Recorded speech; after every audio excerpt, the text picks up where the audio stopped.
다 같이 묵도드리심으로 주일날 예배를 하나님 앞에 드리시겠습니다.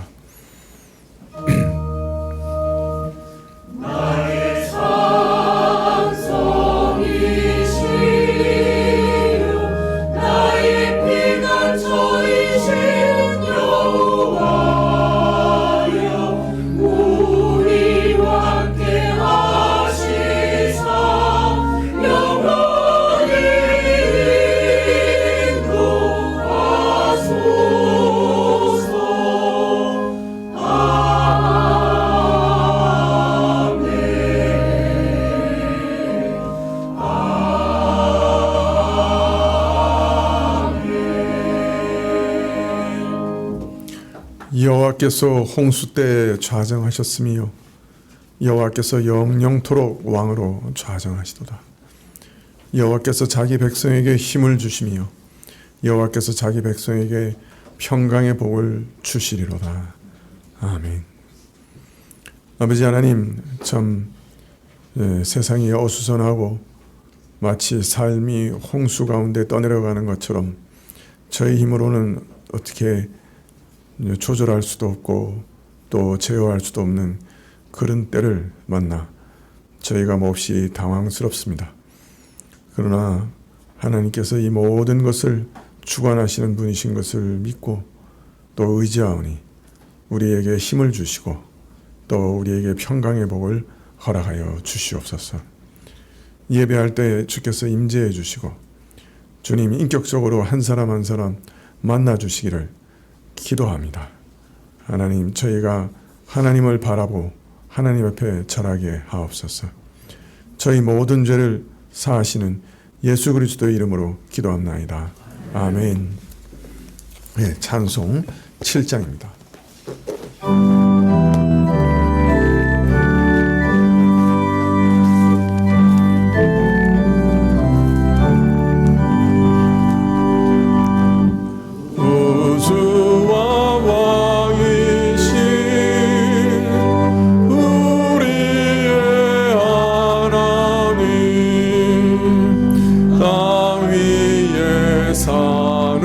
성도들 다 찬양하여라.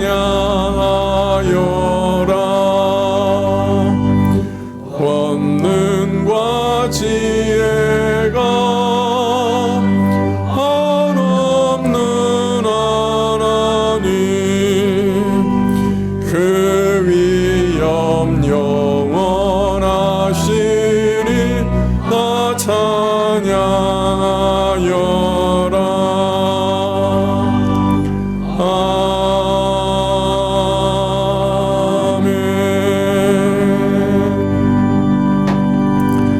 교동문은 시편 56편 4절부터 13절까지 말씀입니다.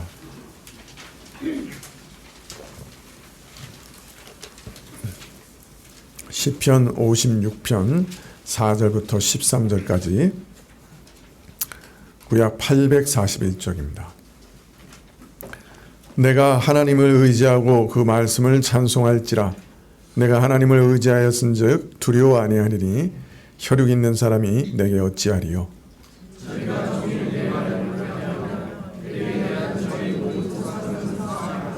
저희가 내 생명을 엿보던 것 같이 또 모여 숨어 내 종적을 살피나이다.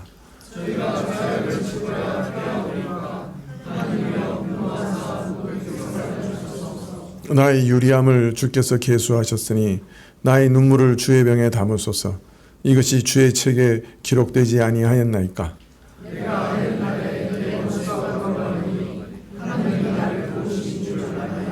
내가 하나님을 의지하여 그 말씀을 찬송하며 여호와를 의지하여 그 말씀을 찬송하리이다.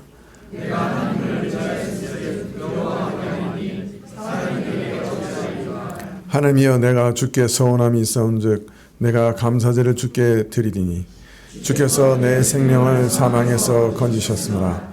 주께서 나로 하나님 앞 생명의 빛에 다니게 하시려고 실종치 않게 하지 아니하셨나이까.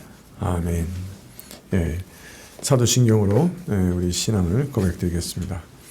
전능하사 천지를 만드신 하나님 아버지를 내가 믿사오며 그의 아들 우리 주 예수 그리스도를 믿사오니 이는 성령으로 잉태하사 동정녀 마리아에게 나시고 본디오 빌라도에게 고난을 받으사 십자가에 못 박혀 죽으시고 장사한 지 사흘 만에 죽은 자 가운데서 다시 살아나시며 하늘에 오르사 전능하신 하나님 우편에 앉아 계시다가 주로서 산자와 죽은 자를 심판하러 오시리라.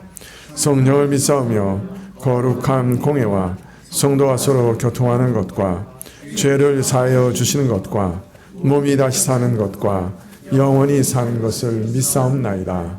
아멘. 예, 시편 찬송 64장입니다.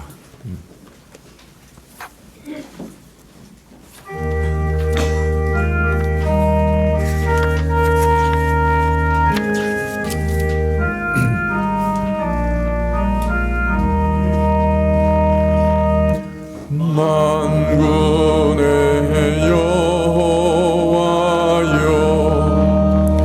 주님의 장막 위 어찌 사랑스러운지 나 사모합니다.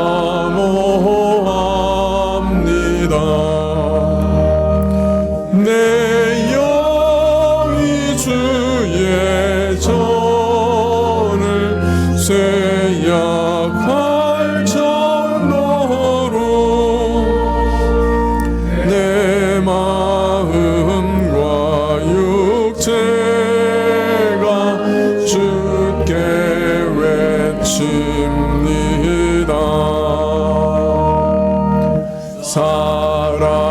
살아계신 하나님 나의 왕 나의 주 만군의 여호와여 주의 제단에서 참새로 집을 얻고 제비도 새끼를 보존할 보금자리 마련했나이다.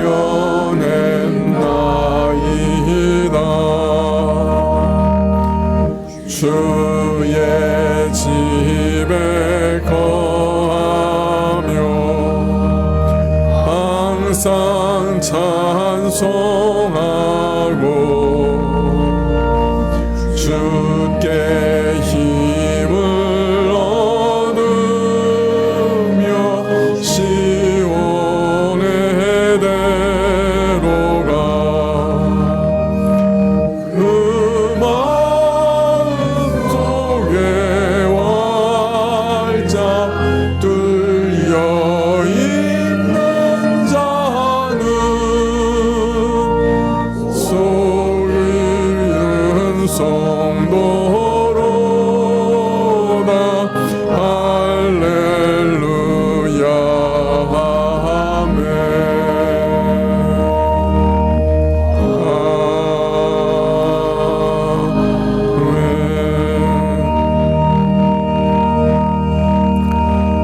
예, 교회 소식 봐주시기 바랍니다. 오늘 오후 예배 후에 구역장 모임이 있겠습니다. 다음 주일 오후 예배 후에는 정기 당회가 있겠습니다. 개수조정위원회가 12월 6일 금요일 저녁 8시에 있겠습니다. 내년도 예산안을 작성하는 그런 중요한 위원회니까요. 부장님들과 차장님들 모두 와주시면 좋겠습니다. 개수조정위원회가 12월 6일 금요일 저녁 8시에 있는 것 기억해 주시기 바랍니다. 최영호 장로님, 우리를 대표해서 기도해 주시겠습니다.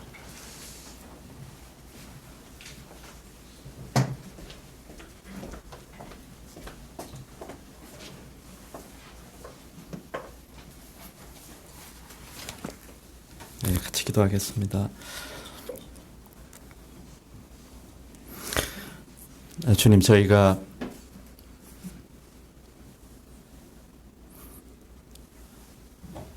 주님의 부르심에 응답하여서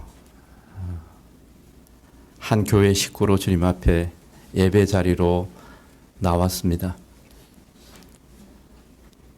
주님, 세상이 참 어지럽고 우리 한 사람 한 사람을 둘러싼 환경들이 녹록지 않고,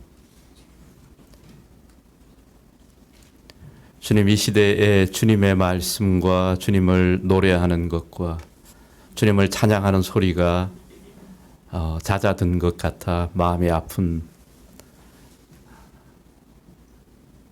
주님, 쓸쓸한 세월을 보내고 있는 것을 주님께서 잘 아십니다. 사랑하는 주님, 주님, 저희가 간절히 원하는 것, 주님, 이 교회 가운데 참 믿음을 부어주시기를 소원합니다. 주님께서 살을 찢고 피를 흘려서 값주고 사신 한 사람 한 사람의 영혼들 가운데 하나님, 세상이 앗아갈 수 없는 참 믿음들이 강건하게 자라날 수 있도록 주님께서 축복하여 주시기를 주님 간절히 소원합니다. 주님, 세상을 이기는 믿음을 허락하여 주십시오. 주님, 한 교회로 또 한 사람 한 사람 세상을 이기는 믿음을 허락하여 주시기를 소원합니다. 어려움을 견디고 바르게 서서 주님의 역사하심을 기다릴 수 있도록 주님께서 인도하여 주시고,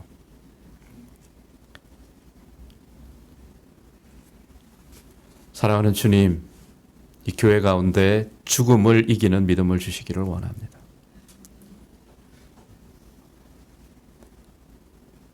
이 세상의 모든 어두움의 유혹 가운데, 어둠의 역사 가운데 하나님의 생명을 드러내는, 부활의 능력을 드러내는 믿음을 허락하여 주시기를 주님 간절히 소원합니다. 주님, 한 사람 한 사람 가운데 부활의 소망을 허락하여 주시고 이 죽음을 이기는 믿음을 허락하여 주시기를 소원합니다. 주님, 교회 가운데 지혜와 총명의 영을 주셔서 혼돈을 이기게 하여 주시기를 원합니다. 우리의 머리를 어지럽게 하고 혼란스럽게 하는 그 모든 것에서 생명의 진리를 드러낼 수 있도록 주님, 우리를 축복하여 주시기를 소원합니다. 주님, 어린아이부터 노년에 이르기까지 한 사람 한 사람 주님께서 우리 가운데 어떠한 믿음을 주셨는지 소중히 바라보고 주님께 우리의 믿음 없음을 고백하고 주님께서 우리 가운데 온전한 믿음 주실 것을 바라고 기대하고 간구할 수 있도록 주님 인도하여 주시기를 소원합니다. 헛된 것을 구하지 아니하고 주님의 믿음, 주님께서 주시는 믿음 가운데 굳게 설 수 있도록 주님 도우시기를 원합니다.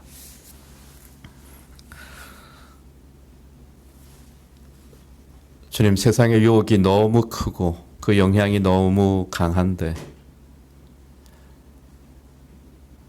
주님, 우리 한 사람 한 사람 이 땅 가운데 살아갈 때 하나님께서 허락하시는 거룩한 질서와 거룩한 습관을 허락하여 주시기를 원합니다.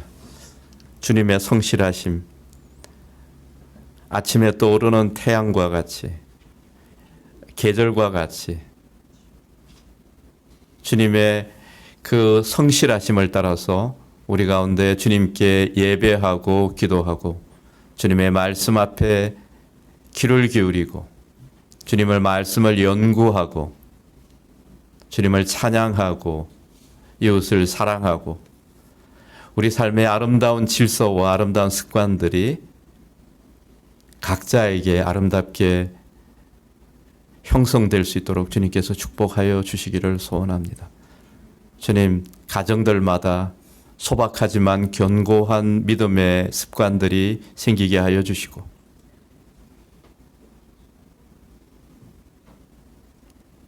주님, 우리 아이들 가운데 경건한 습관들이 몸과 마음과 영혼에 새겨지게 하여 주시기를 주님 소원합니다. 주님, 세상을 이기게 하여 주시기를 소원합니다. 주님, 무엇보다도 주님의 나라와 주님의 뜻에 대하여 간절한 소망과 열망을 허락하여 주시기를 소원합니다. 하나님의 나라를 간구하는 그 기쁨과 뜨거운 열망이 우리 가운데 가득하게 하여 주시기를 소원합니다. 주님, 교회 가운데 연약함 가운데 있는 지체들 있습니다. 아직도 병상에 있고 인내의 시간을 보내고 있고 마음이 무너진 자들이 있고 몸이 무너진 자들이 있습니다. 주님, 주님의 긍휼을 간절히 구합니다. 주님, 저희가 한 마음으로 주님께 간구합니다. 우리 교회의 연약한 지체들 가운데 주님 지금 찾아가시고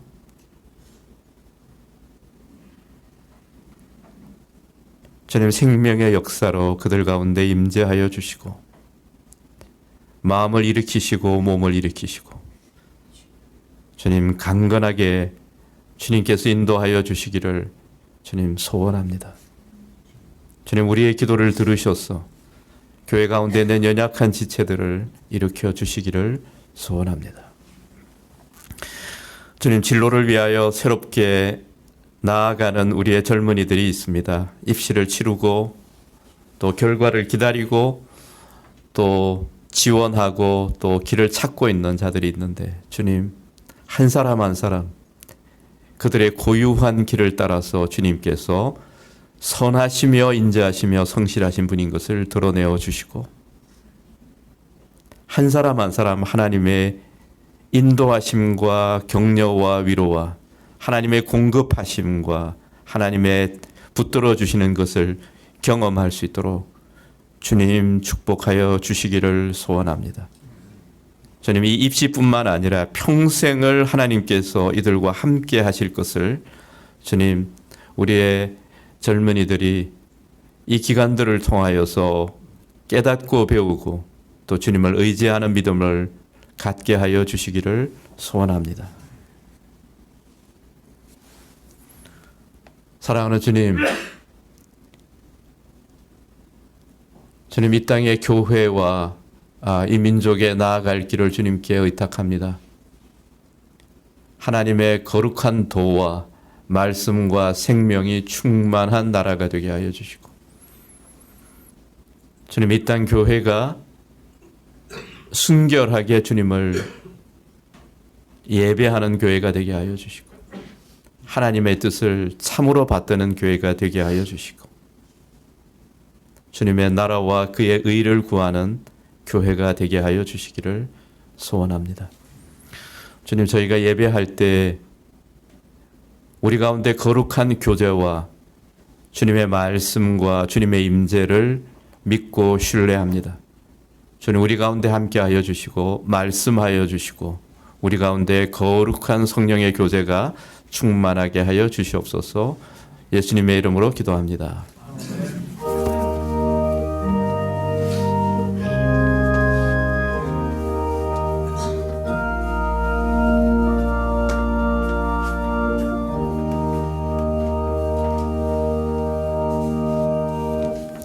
예, 말씀은 전도서 1장 9절부터 11절까지 말씀입니다. 예, 전도서 1장 9절부터 11절까지 말씀입니다.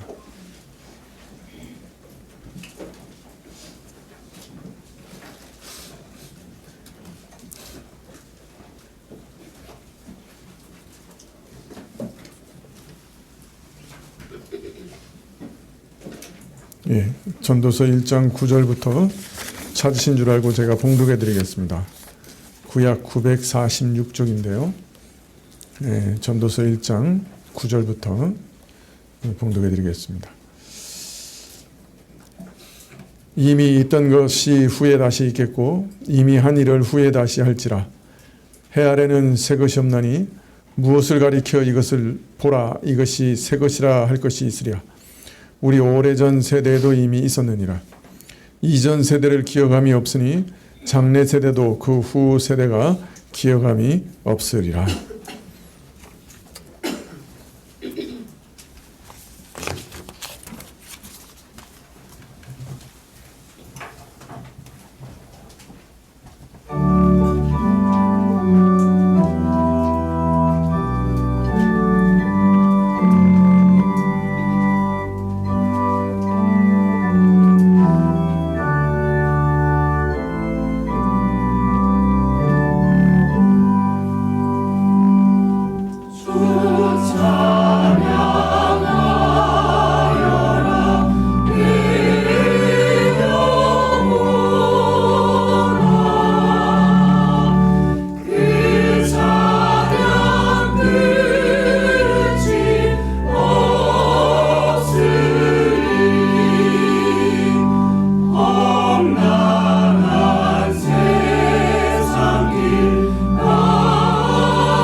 우리가 지금 읽고 있는 전도서는 이스라엘을 다스리던 왕 솔로몬의 책입니다.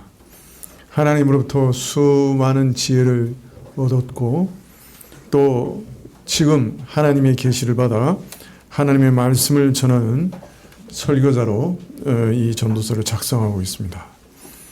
그런데 문제는 이 전도서를 읽을 때 우리는 첫 마디부터 매우 당황하게 되죠. 헛되니 모든 것이 헛되다. 사람이 해 아래서 수고하는 모든 수고가 자기에게 무엇이 유익한가. 처음부터 아주 극한 허물을 고백하고 있기 때문에 상당히 당혹스럽습니다. 전도자는 이 땅에서, 해 아래 세상에서 사람이 살아가는 일들을 살피면서 이 모든 일에 참으로 의미가 있는가? 인생이란 무슨 의미가 있는가? 인류의 역사는 의미가 있는가? 사람은 왜 사는가? 살폈는데 결론이 그 해 아래에서의 모든 수고가 하나같이 허무하며 헛되다고 강조할 만큼 참으로 깊고 참 무섭게 허무하다고 고백하게 되었다. 또 이제 전도사는 이렇게 말하게 된 이유를 또 12장에 걸쳐서 차근차근 좀 어떤 의미에서는 길게 설명하고 있는데요. 이 전도서를 읽으면서 이런 책이 왜 성경에 기록되어 있는가 또 의문을 가질 수도 있을 겁니다. 이러한 의문을 우리가 가지면서 전도서를 함께 읽어나가시면 제일 좋겠습니다. 전도자는 자기가 이렇게 극한 허물을 고백할 수밖에 없었던 첫 번째 이유에 대해서 말하기를 인간이 살아가고 있는 외부적인 영역, 시공세계, 이 피조계를 살펴봤는데 사람이 살아가는 이 해 아래 세상을, 자연계를 아무리 살펴봐도 또 그중에 특별히 해와 바람과 강물처럼 아주 활발한 움직임을 보이는 그런 피조물들을 살펴봐도 그 모든 것이 끊임없이 활발하게 움직이고 무언가를 행하고 있긴 하지만은 사실은 근본적으로 변하는 것은 하나도 없다. 오히려 이것들은 무엇인가 넘어갈 수 없는 깊은 한계 가운데 같은 일을 계속 반복하고 있을 뿐이다 하는 것을 발견합니다. 그래서 이미 있었던 것이 이후에 다시 있겠고 이미 한 일을 다시 하는 것뿐이라. 이 자연계의 모든 만물이 그렇다. 즉 자연계에 있는 피조물들은 어떤 불변하는 법칙, 자연 법칙만 그 안에서 발견하게 될 뿐이요. 거기에서 어떤 인생의 의미도 발견하지 못했다. 그래서 참 허무하다. 그렇게 고백하게 된 것이다. 자, 그런데 이 말씀이 그저 자연계 모든 무의식적인 그런 피조물들에게만 적용된다고 하면 그냥 피조물은 그냥 무한히 반복하는 어떤 그런 일만 계속한다 하는 것을 뜻한다고 할 수 있겠지만은 이 1장 8절에 만물의 피곤함을이라고 말하고 1장 9절 하반절에 이미 한 일을 다시 할지라 해 아래는 새 것이 없다 이렇게 얘기할 때 이것이 무생물들의 반복적인 움직임만 아니라 인격을 가진 사람들의 행사까지 적용할 수 있는 말씀이라고 하면 그럼 만물이라고 얘기하고 또 행하는 것이라고 하니까 이 사람의 행사도 거기 포함되지 않겠는가.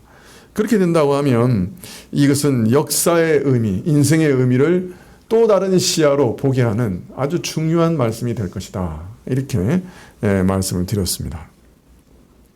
사람이 해 아래서 애써 수고하고 노력해도 그 가진 힘과 재주와 능력을 다해서 수고해도 사실은 새로운 것이 없다. 즉 근본적인 변화를 일으키지 못한다는 말씀이 될 것입니다.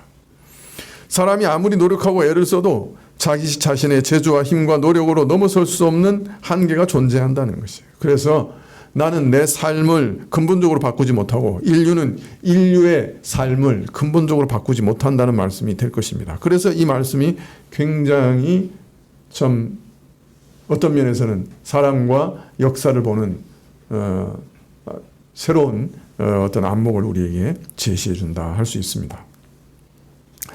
물론 전도자가 어떤 기술적 진보가 없다는 말은 절대로 아닐 겁니다. 기원전 10세기에 이 전도서를 쓸 때 자신이 살고 있는 근동 지방에 몇천 년 전부터 새로운 것들이 계속 등장해 왔다는 사실을 바보가 아닌 이상 전도자는 잘 알고 있었을 겁니다. 수메르 문명 이후에 거의 2000년 동안 인류는 장족의 발전을 하고 있었죠. 좀 그동안 없었던 문자들, 또 철기와 청동기 무기들, 전차들, 또 관계 시설로 인한 농업의 발달, 항해술이 발달해서 지중해와 홍해와 인도양까지 진출하고 아프리카까지 진출하고 또 가축들의 종자가 개량돼서 가축들이 증가하고 이런 것들 진보가 멈추지 않았어요. 전도자는 이런 사실 잘 알고 있었습니다. 현대인들이 경험하는 것처럼 급변한 것은 아니라 할지라도 상당한 기술적 진보가 당대에 이루어지고 있었다는 것을 알았을 겁니다. 물론 이런 진보도 완전한 독창성으로 인한 새로운 창조는 아니죠. 하나님의 창조 세계를 모방하는 방식으로 이루어진 것이지만은, 그래서 엄밀히 말한다고 하면 전혀 새롭지 않은 것들이지만은, 그러나 어느 정도 진보가 이루어진다고 하는 것을 알고 있었을 겁니다. 그러나 지금 솔로몬이 말하는 것은 인간의 근본 삶의 본질을 바꾸는 진보는 결코 이룰 수 없다는 거예요. 인간이 그 어떤 애씀을 통해서도 일상의 삶, 태어나고 먹고 마시고 잠자고 병들고 시험과 고난을 당하고 죽는 그 삶의 본질을 바꾸는 어떤 진보도 있을 수 없다. 그리고 무엇보다도 죄악이 가득한 인간 삶의 그 부패함을 바꿀 수가 없다. 인간이 아무리 노력해요. 네. 여러분, 이게 샤를 보들레르라는 사람을 아십니까? 벌써 들어보셨을 거예요. 네, 아주 유명한 시인인데요. 그분이 이게 동양으로 인도 이런 쪽으로 아주 긴 여행을 한 후에 시를 한 편 썼어요. 여행이라고 하는 시인데요. 근데 아주 시니컬한 시예요. 거기서 이런 구절이 나옵니다. 어디서나 남자는 늘 강한 정복자로서 비정하고 잔인하다. 여자는 노예처럼 비천하다. 너무 화내지 마세요. 찾지 않았는데도 우리는 어디서나 불멸의 죄악이 펼쳐지는 권태로운 광경을 보게 된다. 그것이 지구 전체에 관한 영원한 보고서다. 오직 죽음만이 해결책이다. 이게 보들레르의 시예요. 여행이라고 하는 시의 일부분입니다. 아주 비관적인 평가죠. 인간에 대한. 그죠? 전도서에서도 그런데 인간은 진보가 없다. 더 좋은 도구를 만들어낼 수 있고 더 많은 사업을 일으킬 수도 있고 그 사업들을 더 잘할 수도 있지만은 인간은 자신의 존재 자체를 넘어서지는 못한다. 계속 그렇게 토로합니다. 전도서 7장 28절 이하에 보면 내 마음에 찾아도 아직 얻지 못한 것이 이것이라. 1천 남자 중에서 하나를 얻었거니와 1천 여인 중에서는 하나도 얻지 못하였느니라. 화내지 마세요. 바로 그 다음 절에 나의 깨달은 것이 이것이라. 곧 하나님이 사람을 정직하게 지으셨으나 그 사람을 정직하게 지었으나 사람은 많은 꾀를 낸 것이라.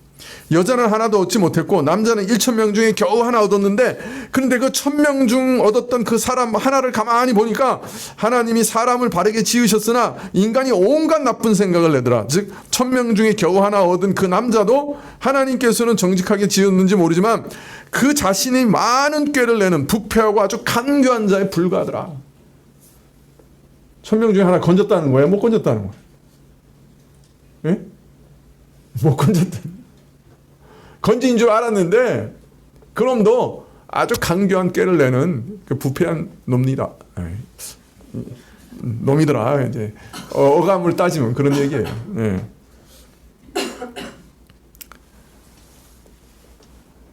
네. 모든 인간은 남녀 불문하고 이런 인간 부패의 한계에서 벗어나지 못한다고 전도서는 계속 노래합니다. 보들레르는 3,000년 전에 살았던 솔로몬이 발견한 것을 다시 발견한 것에 불과해요. 3,000년 전에도 그랬고 3,000년 후에도 그런 거예요.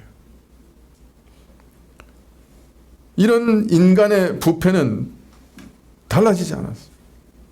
인간은 죄와 부패 안에 갇혀 살며 공간과 시공 안에 갇혀 살며 이런 인간 삶 안에 갇혀서 삽니다. 오늘날 인간이 3000년 전보다 더 현명하지도 않습니다. 더 의롭지 않습니다. 더 거룩하지 않습니다. 더 올바르지도 않습니다. 사실 그는 아는 것조차 더 많지 않습니다. 왜냐하면 오늘날 인간이 대량으로 습득하고 있는 지식만큼 우리는 인격에 통합된 수많은 지식, 인간의 본성과 자연과 양심과 본능과 직관과 인격적 관계 등에서 얻을 수 있는 지식을 계속 상실하고 있기 때문입니다. 진짜 중요한 건 다 잊어버리고 살아요. 사실은. 이처럼 본질을 바꾸는 진보는 불가능합니다. 왜 본질적 진보가 불가능하냐? 그걸 바로 1장 12절 이하에서 계속 얘기합니다. 솔로몬이. 일단 본질적 진보는 불가능해요. 사람은 자기 인생을 근본적으로 바꿀 수 없어요. 자기 인생을 자기 마음대로 하지 못해요. 내 인생도 내 마음대로 못하는 깊은 한계 가운데 살아갑니다. 애써 보아도 우리 인생이 변화시킬 수 없는 깊은 한계들이 존재합니다. 여러분, 내가 백인이 될 수 있습니까? 내가 안 먹고 살 수 있습니까? 내가 죽지 않을 수 있습니까? 애써 보아도 결코 변할 수 없는 것들이 있습니다. 가장 중요한 것은, 근본적인 것은, 본질적인 것은 변화시킬 수 없습니다. 무엇보다도 나 자신의 생각조차 바꿀 수 없습니다. 내 부패한 생각, 내 악한 욕망, 내 비굴함, 내 비천함, 내가 변화시킬 수가 없습니다. 따라서 내 인생의 모든 노력이 무슨 소용이 있느냐? 탄식할 수밖에 없는 거예요. 허무한 거죠. 내 생각조차도 바꿀 수 없습니다. 내가. 내 인간 본질, 삶의 본질을 바꾸는 건 차지하고서라도 내 생각도 못 바꾸는 게 우리 인생이라. 이런 한계를 전도사는 발견하고, 인간이 이 땅에서 수고하고 애쓰는 게 도대체 무슨 가치가 있느냐? 무슨 의미가 있는가? 우리 인생에 남는 것, 건질만한 게 있느냐? 라고 묻고 있는 것이죠. 한계 앞에 허망하다고 절망하고 있는 것입니다. 내가 아무리 애쓰고 노력한들 내 손에 어떤 근본적인 변화를 만들어낼 수 없다고 한다면 참 이 삶이라고 하는 것은 허무한 것 아니냐. 여러분 어때요? 그러나 신자는 다르죠. 신자에게는 답이 있습니다. 이 허무에 대한 진정한 대답이 있습니다. 사실 헤아려는 아무 새 것도 없고 우리는 우리 스스로의 인생을 변화시킬 수도 없고 책임질 수도 없고 심지어는 내 마음의 생각도 변화시킬 수 없는 이 절망 가운데서 우리는 누구를 바라보게 됩니까? 예수 그리스도를 바라보게 되죠. 하나님께 꿇어 엎드리게 되죠. 내가 내 인생을, 내 마음을 내 마음대로 못하기 때문에 하나님께 가는 거예요. 내가 할 수 있으면 내가 해버리죠. 무엇 때문에 하나님께 갑니까? 내가 못하기 때문에, 내 힘으로 안 되니까 하나님께 가고 하나님께 기도하는 겁니다. 근데 하나님께 가면 그리스도 안에는 사람으로는 불가능한 근본적인 변화를 얻게 돼요. 그 일이 가능해요. 새로운 역사가 일어나요. 새 사람이 돼요. 하나님 안에서 인생의 진정한 의미와 가치를 발견할 수 있게 돼요. 허물을 벗어날 수 있게 돼요. 인간이 가진 모든 근본적인 한계를 벗어나게 됩니다. 이게 하나님 안에 있는 것입니다. 한계를 뛰어넘게 하시는 은혜가 하나님 안에 있습니다. 물론 이후에 좀 더 자세히 설명을 드리겠습니다만은 사실은 한계를 뛰어넘으려고 하면 그리스도께로 가는 수밖에 없어요. 인류의 역사도 마찬가지입니다. 산업혁명 이후에 기술의 발전이 눈부셨던 19세기에 인류의 진보를 확신했죠. 만국 박람회장에서 만국 박람회 들어보셨어요? 영국 같은 데서 있었던. 그 당시에 철제로 이렇게 큰 유리돔을 만들고 거기서 어마어마한 박람회를 했었습니다. 새로운 기술들, 새로운 기계들, 것들이 쏟아져 들어왔습니다. 새로운 것이다. 정말 새로운 것이다. 세상에 일찍이 없었던 것이다. 사람들이 외쳤습니다. 신문에 인쇄되어 온 세상에 알려졌습니다. 이런 시대 정신 아래 마르크스는 역사 속에서 인간의 실제라는 면에서 열등한 단계에서 보다 우월한 단계로 나아갈 것이라고, 이 사회 자체가 진보의 새로운 사회로 나갈 것이라고 진보의 희망과 신념을 불어넣습니다. 물론 20세기 양차 대전을 겪으면서 이런 인류의 희망은 많이 꺾여버린 것은 사실이지만은 이 진보에 대한 소망은 여전히 현대에도 가시지 않고 있습니다. 그런데 오늘 전도서는 이 희망에 대해서 철퇴를 내리치고 있습니다. 역사는 새로운 것이 없다 라고 말하고 있기 때문입니다. 유토피아로 결코 역사는 이어지지 않을 거예요. 역사는 어떤 진보로 나아가지 않습니다. 진보는 없을 겁니다. 역사는 계속 이어지고 존재할 것이지만은, 그러나 이미 있었던 것이 후에 다시 있겠고 이미 한 일을 후에 다시 할 뿐입니다. 역사 진행 과정에서 양적인 실용적인 차원에서의 진보는 있을 것이지만은 인간의 존재와 행위 양식에는 변화가 없을 겁니다. 징기스칸은 칼로 사람을 죽였고 우리는 원자탄으로 죽입니다. 그 행위의 방법에는 엄청난 변화가 있지만은 사람을 죽인다는 행위 그 자체에는 아무 변화가 없습니다. 살인, 탐욕, 지배욕 변하지 않습니다. 해 아래에서 새로운 것은 정말 없습니다. 거기에는 양적인 발달은 존재할지라도 인간의 질적 발전은 없는 것입니다. 전도자의 말씀을 따라보면 인류 역사의 근본적인 질적 변화는 없습니다. 그리고 우리가 이 하나님의 계시를 받아들이기 전에는 인류는 이 진보라는 환상 가운데 계속 살아가게 될 겁니다. 여러분, 하나님 나라의 역사도 마찬가지예요. 교회의 많은 신학자들이 교회 가운데 인류 가운데 영적인, 종교적인, 문화적인 진보가 계속 이어져서 우리로 하여금 하나님 나라를 향해 나아가게 할 것이고, 인류의 이런 모든 노력은 끝내 영광스러운 하나님 나라를 이 땅에 건설하는 것으로 결론 맺게 될 것이다, 이렇게 주장합니다. 인류의 노력이 하나님 나라를 이 땅에 건설할 것이라고 주장하는 거죠. 즉 역사 마지막은 영광스러운 하나님 나라가 이 땅에 건설되고 완성되는 것이 당연한 결론이고, 강물이 바다로 흘러가는 것처럼 인간 역사가 하나님의 나라에 도달할 것이라고 가르칩니다. 물론 하나님 나라에 도달한 건 맞아요.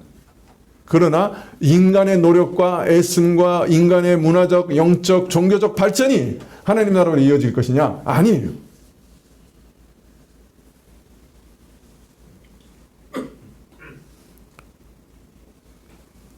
우리는 인류가 어떤 면에서도 조금도 하나님 나라를 향해 나아간 것이 없다는 사실을 확인해야 합니다. 하나님 나라는 인류의 노력이나 인류의 역사를 통해 이루어지지 않을 겁니다. 세계는 점차 기독교화되고 사회는 더 정의로워질 때 하나님 나라가 이 땅에 임할 것이라고 생각하는 것은 큰 오해입니다. 성경은 하나님 나라가 예수님의 재림과 새로운 창조를 통해 이 땅에 임할 것이라고 말하면서 그 전에 세상과 교회가 거의 다 멸망할 최후의 재앙을 향해서 인류의 역사가 나아갈 것이라고 선언하고 있습니다. 먼저 큰 혼란이 일어나서 모든 종교와 경건과 문화와 제도가 무너질 것이요, 지난 시간에 말씀드린 대로 교회마저 교회 지경을 넘는 2만만의 적군 가운데서 큰 혼란과 교통을 겪으며 거의 멸망의 수준까지 이르게 될 것이고, 최후의 적그리스도의 도래와 함께 참으로 무서운 일들이, 재앙들이 인류와 교회를 덮칠 것이라고 성경은 분명히 말씀하고 있습니다. 진보로 인해, 인류의 발전으로 인해 하나님 나라가 이 땅에 도래하지 않습니다. 오히려 마지막 날 더 큰 재앙과 인류의 부패가 폭발하는 일들이 일어날 겁니다. 그때 주께서 다시 오실 겁니다. 주님만이 하나님 나라를 이 땅에 다시 건설하실 겁니다.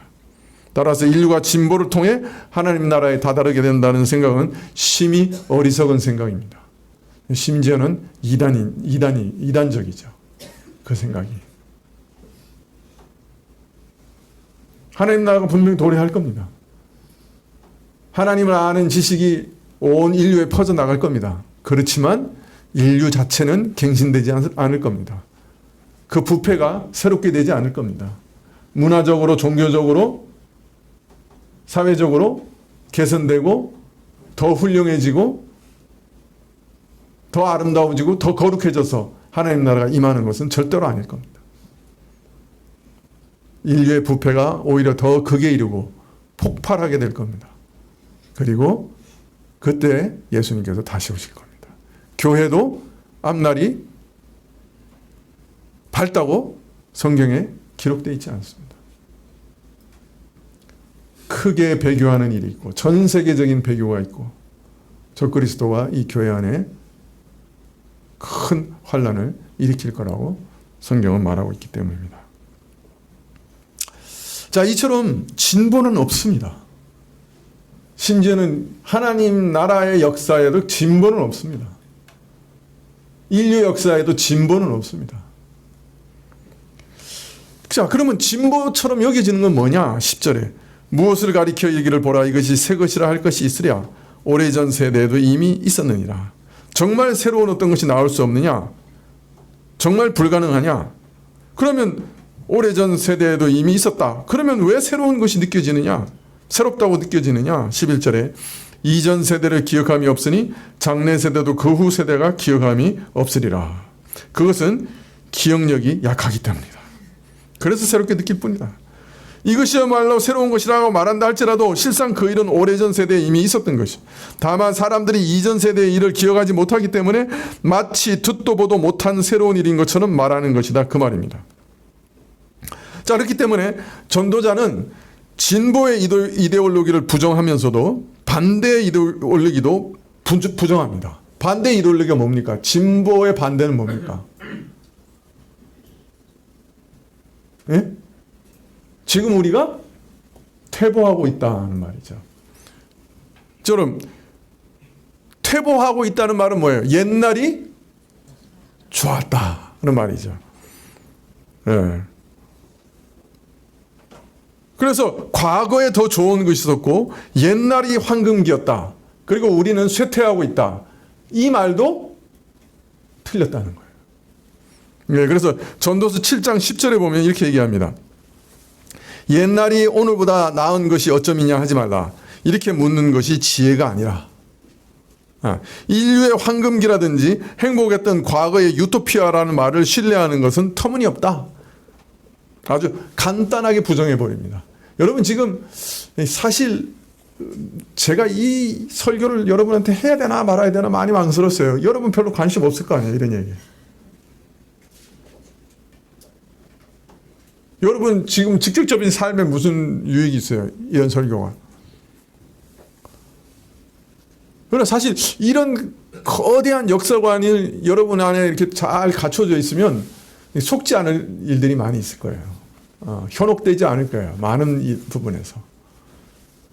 그리고 또 이런 얘기 이제 제가 앞으로 언제 또 기회가 있어서 하겠어요. 그래서 이번에 하자. 그런 생각을 했는데 여러분 전도자는 아주 분명히 얘기해요. 이미 있던 것 후에 다시 있겠고 이미 한 일을 후에 다시 할지라 헤아려는 새 것이 없다. 이 원칙을 따라보면 지금 있는 것도 다 옛날에 있었던 거예요. 더도 덜도 아니에요. 과거나 현재나 실제적인 삶의 측면이나 부패한 본질에 있어서는 늘 동일해요. 늘 더럽고 부패한 것이 인류의 삶이었어요. 황금기에 대한 추억은 무엇 때문에 생긴 거예요? 그때 부패한 모든 일들에 대한 망각 때문에, 그때 추악함에 대한 망각 때문에 황금기에 대한 기억이 생긴 거예요. 여러분, 유교는 뭐를 이상향으로 삼아요? 요순시대를 이상향으로 살아요. 삼황 오제 중에 두 사람, 요나라, 요임금과 순임금. 이게 뭔가 이렇게 안 들어보셨어요? 요순시대? 태평시대 그러면 요순시대라고 보통 얘기해서 유교 학자들은. 그래서 요 임금이 처음으로 원력을 만든 사람이에요. 1년을 366일로 규정하고 음력과 양력의 차이를 발견해서 그 뭐라 그러죠? 음력 중에 이렇게 윤달을 만들고 이게 요 임금이 했어요. 엄청난 사람이죠. 그래가지고 언제 씨를 뿌리고 언제 거둬야 되는지 이것을 달력을 만들어서 한 거니까 그 백성들에게는 엄청난 효과가 있었던 거죠. 근데 이 요 임금이 더 놀라운 거는 순임금이라는 사람한테 그 사람이 어질라고 생각해가지고 그냥 왕위를 넘겨준 거예요. 자기 아들이 있었어요. 단주라고 하는 아들이 있었는데도 그 아들한테 왕위를 넘겨주지 않고 백성의 신망을 받는 순임금한테 왕위를 넘겨준 거예요. 그래서 이 유교에서 임금은 하늘이 내는데 그 하늘이 내는 증거는 백성들의 지지를 받는 거다. 이런 어떤 그 정치적인 체계를 요순임금 시대로부터 가져오는 거예요. 그래서 황제가 요 임금이 백성의 지지를 받고 그 덕이 있는 순임금에게 선양을 했다. 선의를 했다. 이 정말 황금 시대였다. 네, 이렇게 얘기하는 거죠. 그런데 죽서 기년이라 이거는 이제 사서 이제 사마천의 사기에서 나온 얘기고요. 그래서 그 역사가 이제 중국 역사의 주류예요. 그런데 죽서 기년이라고 하는 역사책이 있어요. 이 책은 우리가 잘 아는 그 삼국지 있죠. 그 삼국지를 통일한 나라가 진나라거든요. 그 진나라 시대 때 양양이라고 하는 위나라의 양양이라는 왕의 무덤을 누가 도구로 했는데 그 황금이 막 나올 줄 알았더니 엄청난 죽간이 나온 거예요. 대나무에 쓴 책이. 그래서 그 책을 묶어가지고 이렇게 다시 기록했는데 그때 역사책이 하나 나왔어요. 그러니까 상당히 오래전 역사가 다 있는 거예요. 사망오제부터 다 있는 거죠. 근데 그 역사책이 그래서 죽간에서 나왔다 그래서 죽서기년이라고 하는데요. 이거는 유교의 아주 2000년 금서예요. 그 왜 그러냐? 그 죽서기년에 보면 순임금이 요 임금이 순임금에게 선양한 게 아니고 순임금이 요 임금을 찬탈했다는 거예요. 그래서 순임금이 요 임금을 감옥에 가뒀고 그 다음에 아들하고도 만나지 못하게 했고 그러니까 완전히 역성혁명을 일으켰다고 기록하고 있는 거죠. 여러분 어느 역사가 맞을 것 같아요? 요 임금이 그냥 순임금을 보고 자기 맏아들 놔두고 얘가 너무 참 백성을 잘 다스릴 것 같으니까 얘한테 임금을 줘야 되겠어. 이게 맞을 것 같아요? 아니면 순임금이 세력을 막 키우다가 요 임금이 좀 허점을 보일 때 그냥 탁 덮쳐가지고 그냥 감옥에 가두고 야, 너 왕이 나한테 넘겨. 이렇게 해서 왕위를 받은 게 맞을 것 같아요. 인간 본성을 보면 후자죠. 그러면 유교는 끝나는 거예요. 근간이 무너지는 거예요. 죽서기가 기년을 따라서 보면은 요순시대는 없는 거예요. 오늘 전도서에서 얘기해요. 옛날 황금시대는 없었어. 근데 황금시대라고 기억하는 거는 기억이 나빠서 좋은 것만 기억하고 있어가지고. 근데 아니면 기억이 착각이든지 오늘 그죠? 잘못된 기억을 만들어낸 거예요. 사기가 어떤 면에서는.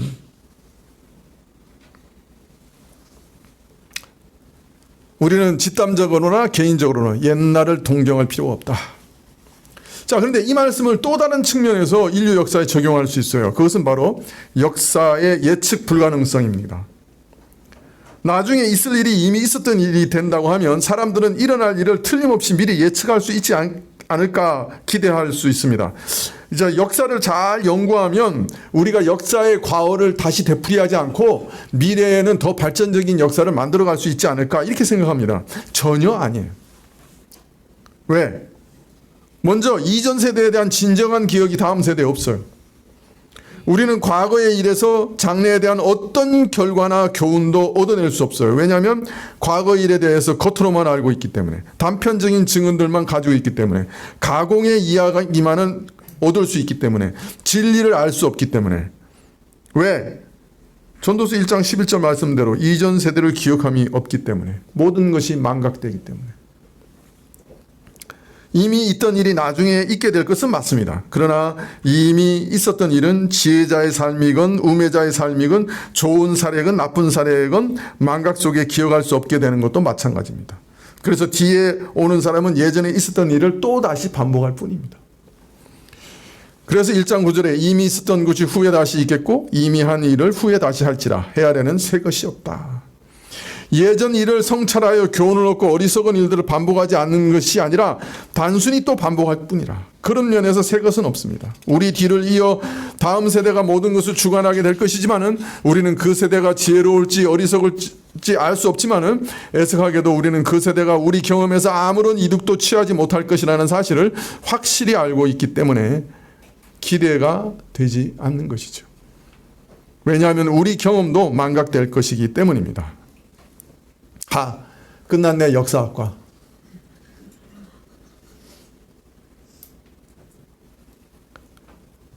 과거를 돌아보아 현재와 미래를 건설하자. 이게 역사학과의 모토인데 과거 니들이 제대로 아는 거 하나도 없어. 똑같은 일을 반복할 뿐이야.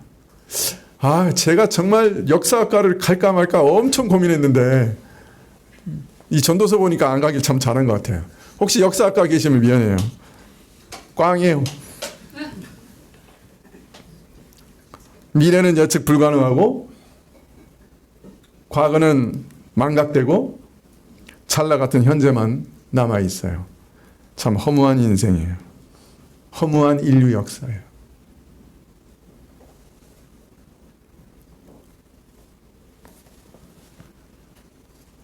자, 그러면 이처럼 이전 역사는 기억됨이 없으니 우리 인생과 인류 역사의 모든 것은 정말 무로 돌아가는 것일까요? 우리의 모든 애씀과 시도, 노력은 정말 무가 되는 것일까요? 그리스도 안에 있는 사람은 그렇지 않다고 얘기하죠. 전도서의 결론을 한번 먼저 살펴볼까요? 전도서 12장 14절을 한번 보십시다. 맨 마지막 절입니다.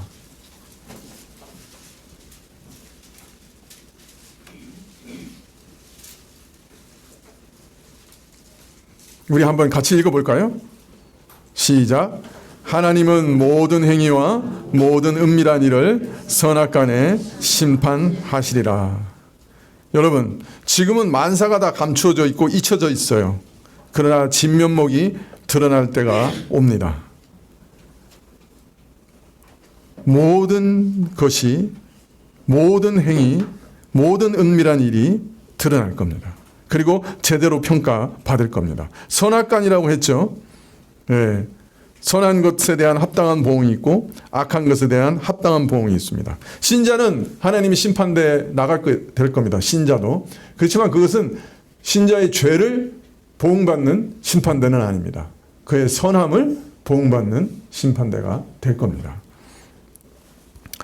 시대와 역사는 망각되고 사람들의 행위는 그리고 그들의 업적은 다 사라지고 모든 것이 상실되고 잊혀진 것 같아도 하나님은 잊지 않으시는 분입니다. 그는 다시 취하고 모으시는 분입니다. 모든 것을 다시 찾고 확실하게 드러내시는 분입니다. 하나님의 기억은 근본적으로 불변하십니다. 하나도 잊어버리지 않으십니다. 아벨, 노아, 아브라함, 이삭, 야곱, 모세, 여수아, 삼손, 다윗, 솔로몬, 예레미야 그 개개인들을 다 기억하십니다. 전능하시고 신실하시기 때문에 단 하나도 잊지 않으십니다. 수백억의 사람들 한 사람 한 사람 이름을 다 아시고 다 찾아내시고 저들의 삶을 다 불러내실 겁니다. 인류 중 한 사람도 예외 없이 그날 하나님 앞에 설 겁니다.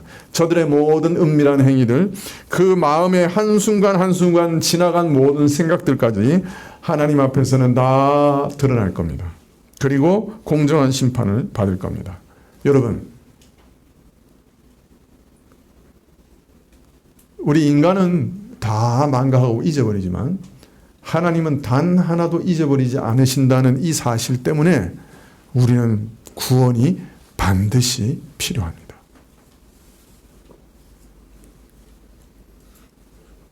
우리의 모든 생각과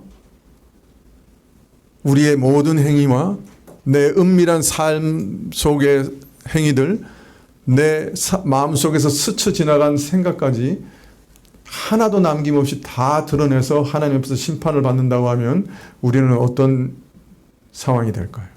어떤 처지가 될까요?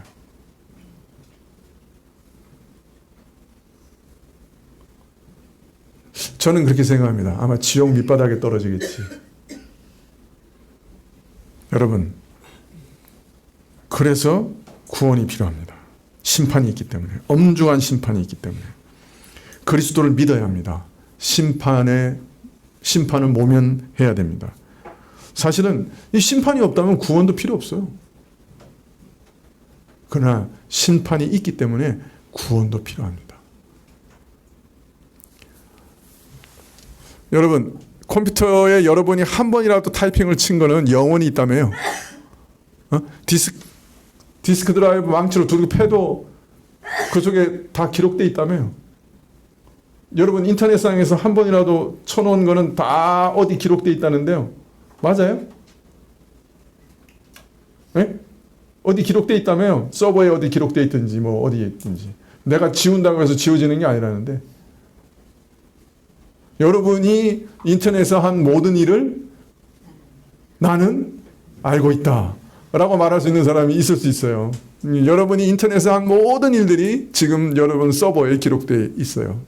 근데 하나님의 서버에는 인터넷에 한 일만 아니라 우리의 모든 생각, 우리의 모든 삶, 우리의 모든 행위가 낱낱이 다 기록되어 있어요. 잊혀지지 않아요. 그렇기 때문에 우리가 정말 구원이 필요합니다.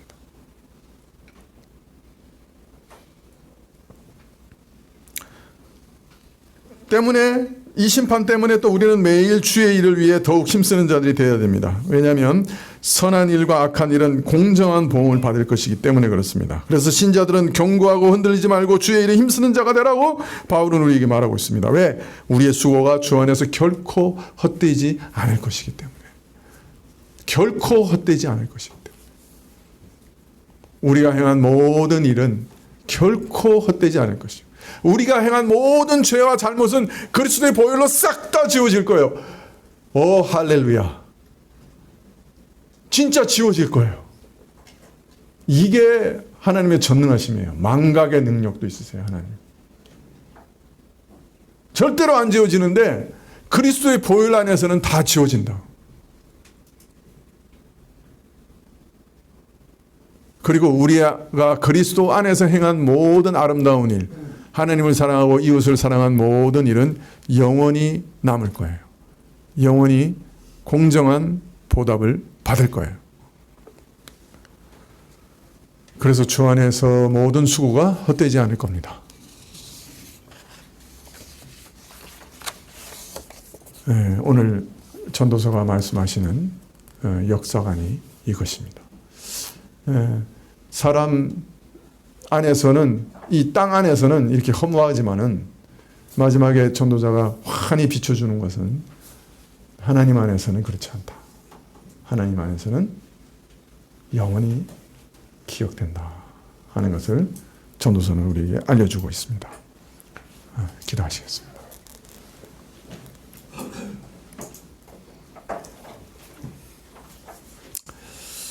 참 우리는 왜 그 일을 한지 모르지만은 그저 마음이 측은해서 가난한 자들 도운 일들, 참 어려운 사람들 가서 방문하고 위로한 일들, 참 내가 왜 그 일을 하는지 모르지만은 어려운 사람들 참 직장을 알아봐주고 살 길을 열어주고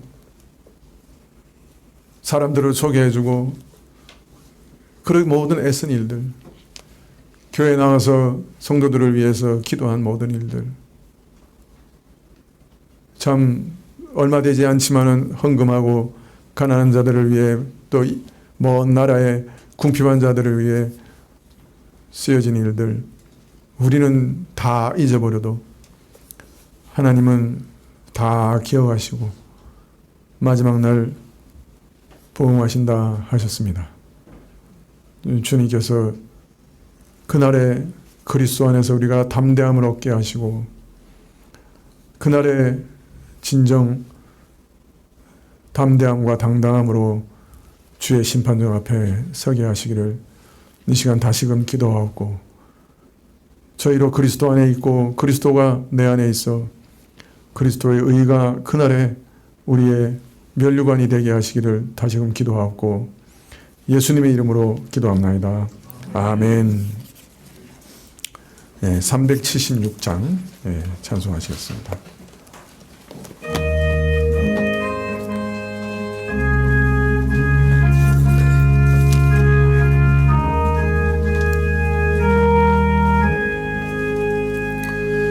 내 평생 소원 이것뿐 주의 일 하다가 이 세상 이별하는 날 주 앞에 가리라. 꿈같이 헛된 세상을 취할 건 무엇냐. 이 수고함 많아여도 헛된 것뿐일세.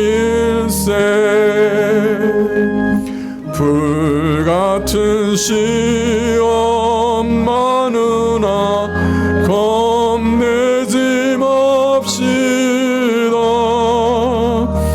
구주의 권능 크시니 이기고 남겠네. 금보다 귀한 믿음은 참 보배되도다. 이 진리 믿는 사람들 다 복을 받겠네.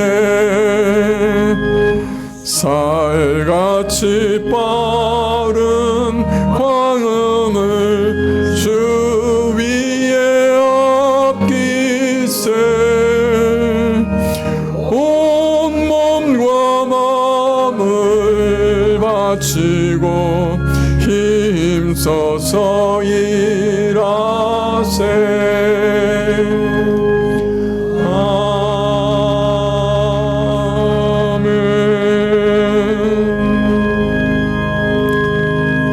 지금은 우리 주 예수 그리스도의 은혜와 하나님 아버지의 그 크신 사랑과 이 은혜와 사랑을 깨닫게 하시고 누리게 하시는 성령님의 교통하시고 역사하심이 그리스도 안에 새로운 사람으로서 영원히 가치 있는 삶을 살려고 결심하며 머리 숙인 주의 백성들 위해 지금부터 영원까지 함께 계실지어다. 아멘.